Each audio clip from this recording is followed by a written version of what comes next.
Bien-aimés dans le Seigneur, soyez bénis. Aujourd'hui, nous allons partager à propos du meurtre. Tu ne tueras point. Alors, le Seigneur est clair là-dessus. Il nous demande de ne jamais tuer. Alors, tuer, c'est quoi? Tuer, c'est mettre fin à la vie de ton frère en passant par des actes qui peuvent être violents, par exemple poignarder, fusiller.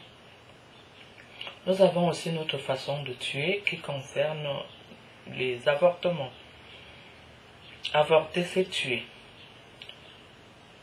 Et nous avons constaté qu'il y avait beaucoup d'enfants qui étaient jetés dans des poubelles emballées dans les plastiques. Alors, vraiment, voilà aussi tuer, c'est du meurtre. Je vais vous raconter l'histoire d'une femme qui avait passé tout son temps à faire avorter les jeunes filles. Alors, à tout moment, quand une jeune fille voulait avorter, la jeune fille allait voir cette femme. Et puis, quand elle allait voir cette femme, la femme lui donnait des gris-gris, quoi, à mettre directement dans le vagin.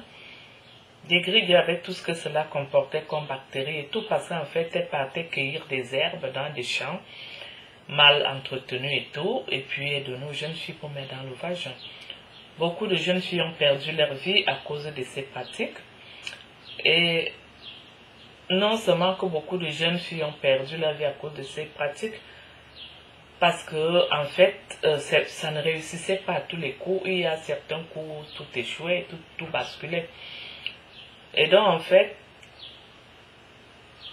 à un moment donné, quand elle avait déjà tellement fait avorter les femmes, et puis il y avait aussi beaucoup de femmes qui perdaient leur vie, comme je vous l'ai dit, à un moment donné de sa vie, la femme avait remarqué que chaque fois qu'elle dormait, les bébés pleuraient au chevet de son lit.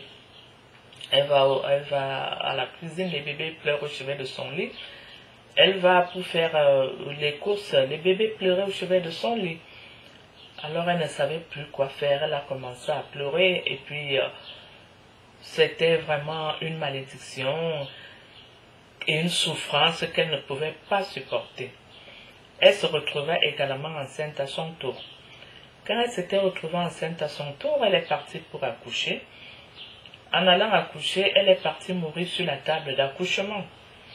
Mais bien aimée dans le Seigneur, non seulement qu'elle est morte, mais l'enfant qu'elle portait dans son sein est également mort.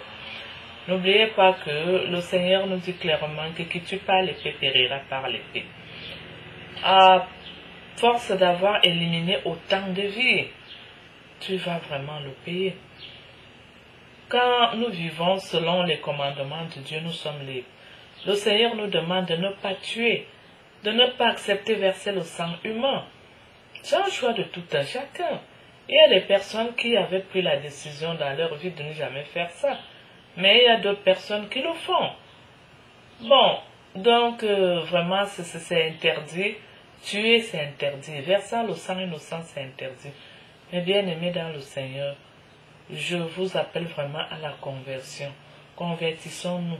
Ne tuons plus. Il y a même aussi cette façon de tuer d'une autre façon. Par exemple, quelqu'un te confie un secret et puis tu vas trahir cette personne. Mais tu as tué également cette personne.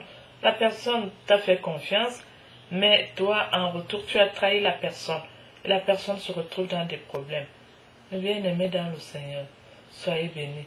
J'ai été fier de partager avec vous cette parole de vie, la parole de lumière, la parole qui donne paix, joie et bonheur. Soyez bénis dans le Seigneur. Nous nous retrouverons au partage suivant. À tout bientôt.